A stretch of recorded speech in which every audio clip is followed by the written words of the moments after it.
Picture a small island off the coast of North Carolina, a place where the waves gently kiss the shore and the dense forest whispers secrets of the past. This is Roanoke Island, shrouded in mystery and intrigue, a place that has puzzled historians and intrigued storytellers for centuries. It was here, in the late 16th century, that English explorers sought to establish a new home. They arrived with dreams of prosperity and a fresh start. The year was 1587 when a group of over 100 men, women and children landed on Roanoke's shores. They were filled with hope and determination. They were determined to build a new life in this unfamiliar land. They constructed homes, planted crops, and tried to create a semblance of the life they had left behind. Little did they know, their fate would become one of history's most enduring mysteries. The settlement they built would soon be abandoned, leaving behind only questions. The colonists faced numerous challenges from the start. The harsh conditions tested their resolve and their ability to survive. The land was wild and untamed. Dense forests and uncharted territories surrounded them, making every day a struggle. The native Algonquin tribes, while initially welcoming, viewed the newcomers with a mix of curiosity and suspicion. Their interactions were a delicate balance of diplomacy and tension. The colonists struggled to adapt to their new environment. Farming and hunting were more difficult than they had anticipated. They faced food shortages and skirmishes with the indigenous population. These conflicts further strained their already fragile existence. Their survival was a constant battle against the elements and the unknown. Storms, harsh weather, and the relentless challenges of the New World tested their endurance every single day. In 1587, John White, the colony's governor, sailed back to England for supplies. The journey was long and treacherous, but it was necessary for the survival of the fledgling colony. He left behind his daughter, Eleanor Dare, and her newborn baby, Virginia Dare, the first English child born in the New World. The colonists were hopeful, despite the many challenges they faced in this new and unfamiliar land. White's return to Roanoke was delayed by the Anglo-Spanish War. The conflict consumed England's resources and attention, making it impossible for White to secure a ship for his return. When he finally returned in 1590, he was met with an eerie silence. The colony had vanished. The once bustling settlement was now a ghost town, devoid of any human presence. The houses were deserted, their wooden frames still standing. It was as if the colonists had simply vanished into thin air, leaving behind their homes and belongings. There was no sign of a struggle or any indication of where the colonists had gone. The village was eerily undisturbed, as if frozen in time.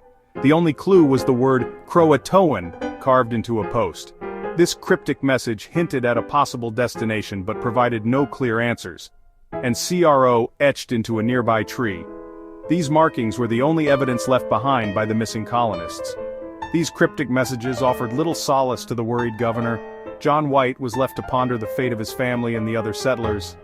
They only deepened the mystery of the lost colonists. To this day, the fate of the Roanoke colonists remains one of history's greatest unsolved mysteries. The carvings left behind have haunted historians for centuries. Croatoan was the name of a nearby island and a Native American tribe known to have a friendly relationship with the colonists. Was it a message, a plea for help, or a final farewell? The meaning of CRO remains even more elusive. Did the colonists attempt to leave another message that was never finished? Or was it an unrelated marking with no connection to the colonists' fate? These carvings, along with a few scattered belongings, are all that remain of the Roanoke colonists. They offer tantalizing glimpses into the colony's final days, but provide no definitive answers.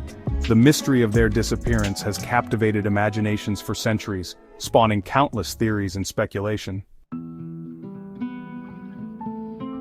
One of the most enduring theories suggests that the colonists integrated with the native tribes. The friendly Croatoan tribe, whose name was found carved on the post, seems the most likely possibility. This theory is supported by reports from later expeditions that encountered natives with European features and knowledge of English customs. Could these have been descendants of the Roanoke colonists? Some researchers believe that the colonists, facing dwindling supplies and the threat of hostile tribes, sought refuge with the Croatoan. They may have gradually assimilated into the tribe, their descendants eventually losing their distinct European identity. This theory offers a glimmer of hope, suggesting that at least some of the colonists survived and adapted to their new world. Another theory proposes that the colonists, tired of the hardships on Roanoke, built boats. The challenges they faced were immense, from food shortages to conflicts with local tribes and the harsh weather conditions, and sailed away in search of a better life. They may have attempted to reach the English settlement in Jamestown, established a few years later. The journey would have been perilous, fraught with dangers from the sea and the unknown territories they had to navigate, or perhaps they set sail for other unknown shores hoping to find a more hospitable environment. This theory is fueled by the lack of evidence of a mass burial or any signs of violence at the colony site. If the colonists had been attacked or succumbed to disease, there would likely be some trace of their fate. The absence of such evidence suggests a more deliberate departure.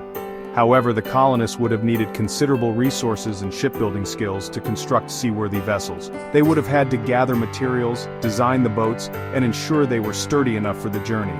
Whether they possessed such capabilities remains a point of debate. Some historians believe they might have had the necessary skills, while others argue that the task would have been too daunting for the small group of settlers. While more hopeful theories persist, the possibility remains that the colonists simply succumbed to the harsh realities of life in the New World. Disease, starvation, and conflict with native tribes were constant threats to early colonists. The Roanoke settlers already struggling to survive may have been overwhelmed by these challenges. The colonists' disappearance coincided with a severe drought in the region, which would have decimated their crops and made finding food nearly impossible.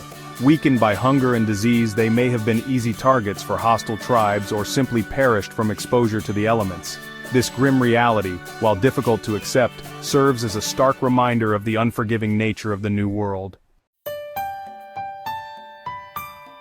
The mystery of the lost colony of Roanoke continues to captivate and intrigue us centuries later. The lack of definitive answers only fuels our fascination. Was their disappearance a result of a desperate alliance with native tribes? Did they bravely set sail in search of a new home? Or did they simply become another tragic footnote in the history of colonization? The lost colony of Roanoke stands as a testament to the enduring power of mystery. It reminds us that even in an age of advanced technology and historical research, some secrets refuse to be unlocked. The true fate of the Roanoke colonists may forever remain shrouded in the mists of time, a haunting reminder of the fragility of life and the enduring allure of the unknown.